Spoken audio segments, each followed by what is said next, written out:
Assalamualaikum, saya Rudi dari Kolam Gapi Jogja. Pada video kemarin teman-teman, kita sudah membahas tentang edukasi peternak gupi pemula part 1. Pada part 2 ini saya akan berusaha menjawab beberapa pertanyaan teman-teman pada kolom komentar di channel YouTube saya. Sebelumnya terima kasih buat teman-teman yang sudah berkomentar. Saya tidak akan membacakan pertanyaan dari siapa karena untuk menjaga jika ada teman-teman yang tidak berkenan namanya disebutkan. Saya hanya menjawab pertanyaan-pertanyaan berdasarkan pengalaman pribadi saya sebagai peternak gapi. Langsung aja ke pertanyaan pertama.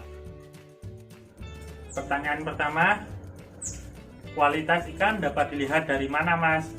Sehingga harga bisa sepadan dengan keadaan ikan bagus dan kurang bagus. Kualitas ikan dapat dilihat dari ekornya, badannya, dorsal, dan warnanya. Kalau jenis corak teman-teman itu ya coraknya, dan ada banyak lagi.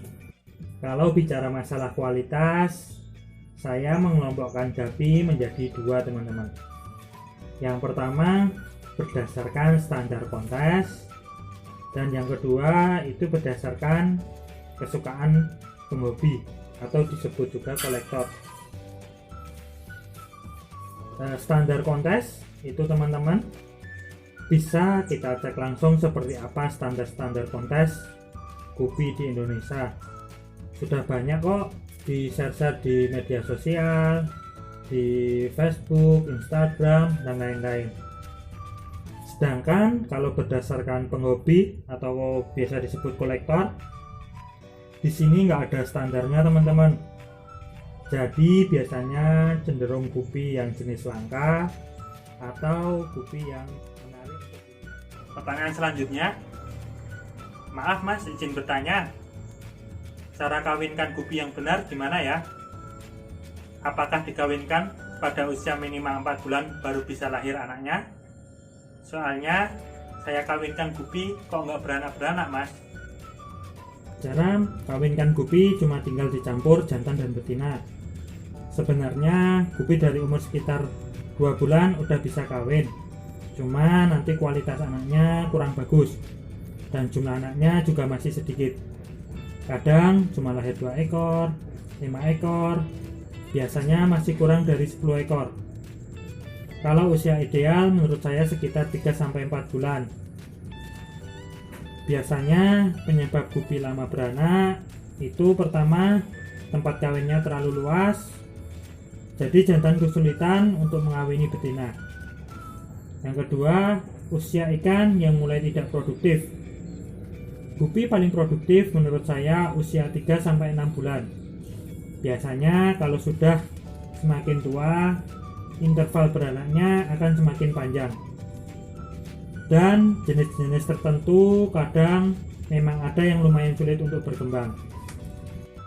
Pertanyaan selanjutnya, nanya proses pemijahan berapa lama? Saya belum berhasil dalam proses pemijahan. Ada yang 1-2 minggu belum ada tanda bunting. Pemijahan gupi nggak ada batasan waktu. Terus disatuin aja ikan gupi, jantan dan betinanya. Nggak usah dipisah dulu sebelum betinanya bunting. Pertanyaan selanjutnya, pada saat perkawinan perlu dikasih makan nggak, Mas? Gupi harus tetap dikasih makan pada saat breeding seperti biasanya. Berarti kalau breed harus satu jenis ya Bang, nggak boleh beda-beda. Iya, satu media harus diisi gupi dengan jenis yang sama kalau memang diniatkan untuk dijual kembali. Karena kalau dicampur beda jenis nanti jadi gupi cendol dan harganya sudah turun drastis. Pertanyaan selanjutnya, Bang, kenapa ikan saya nggak mau kawin-kawin ya? Nggak mau kawin? Itu bisa karena tempat kawinnya terlalu luas, bisa juga karena usia ikan udah tidak produktif, atau emang jenis-jenis tertentu yang susah untuk kawin. Pertanyaan selanjutnya, untuk mengatasi betina gupi galak ke jantan, gimana ya Mas ketika masih breeding? Kalau saya, bisa diakali dengan menambah jumlah jantannya. Usahakan jantan yang lebih muda supaya masih lincah. Pertanyaan selanjutnya, untuk burayak sebaiknya pakan apa Mas? Dan mulai diberi makan jika udah umur berapa hari? Untuk pakannya bebas, boleh pakai pelet atau pakan hidup.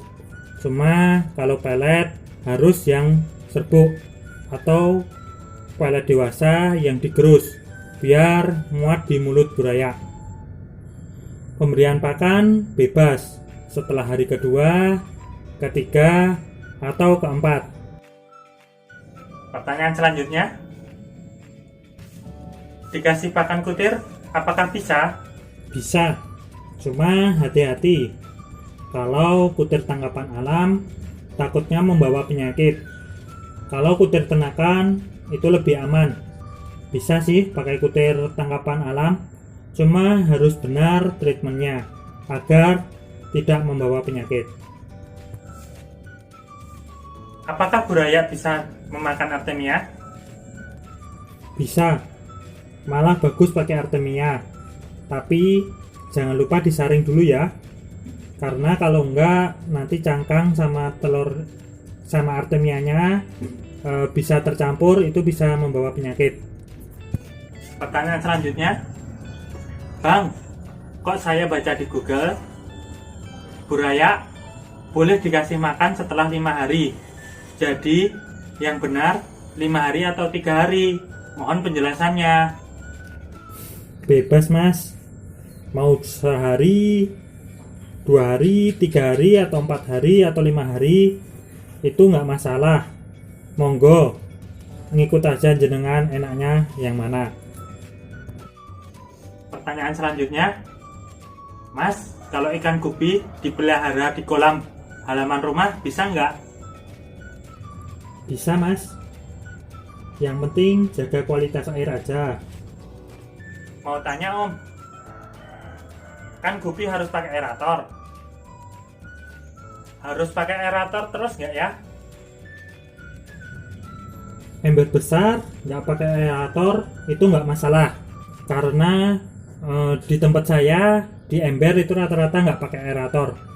Pertanyaan selanjutnya, Bang, itu aerator bisa diatur besar kecil nggak?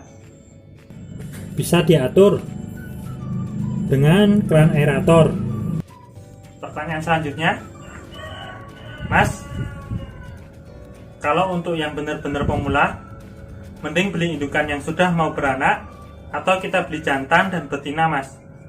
Mohon infonya Mas. Kalau mau beli yang udah bunting agar cepat banyak, itu nggak masalah. Cuman kalau kirim-kirim ada resiko matinya lebih besar karena ikan bisa beranak di perjalanan. Tapi kalau beli di sekitar daerah itu menurut saya nggak masalah. Kalau untuk menjaga kualitas ikan, ya sebaiknya beli yang betinanya belum kawin. Pertanyaan selanjutnya, Mas, kalau ikan gupinya saya gabung semua jadi satu, kalau beranak dan melahirkan, anaknya dimakan nggak? Kemungkinan besar iya Mas, bisa dimakan. Apalagi jenis albino dan wadahnya tidak terlalu besar dan tidak ada tempat sembunyi buat anakan. Pertanyaan selanjutnya, Bang, mau nanya, kan usia 1 bulan udah dipisah, terus di menit 6.40 disuruh sisain betina dalam tank jantan, apa itu nggak dikawinkan? Mesti betina yang di tank jantan dikawinin. Cuma di sini fokusnya adalah menjaga kualitas ikan. Betinanya yang dipisahkan dengan jantan supaya nanti kita bisa memastikan yang mengawininya adalah jantan yang berkualitas. Agar tidak berantem dan mencegah ekornya sobek, maka harus dikasih betina. Mungkin istilahnya kita mengorbankan beberapa betina untuk menjaga yang jantan. Yang penting kita masih punya betina yang belum kawin. Pertanyaan selanjutnya, Bang, saya mau nanya, kalau gupi nggak diganti airnya pas budek doang, boleh nggak? Kalau sebaiknya tetap disipon rutin, apalagi kalau mau menjaga kualitas ikan. Tetapi kalau cuma fokus, yang penting hidup dan bertambah banyak, kadang ada yang tetap aman, kadang ada yang enggak. Pertanyaan selanjutnya, Om, cara mengatur suhu gimana sih? Apa harus pakai termometer?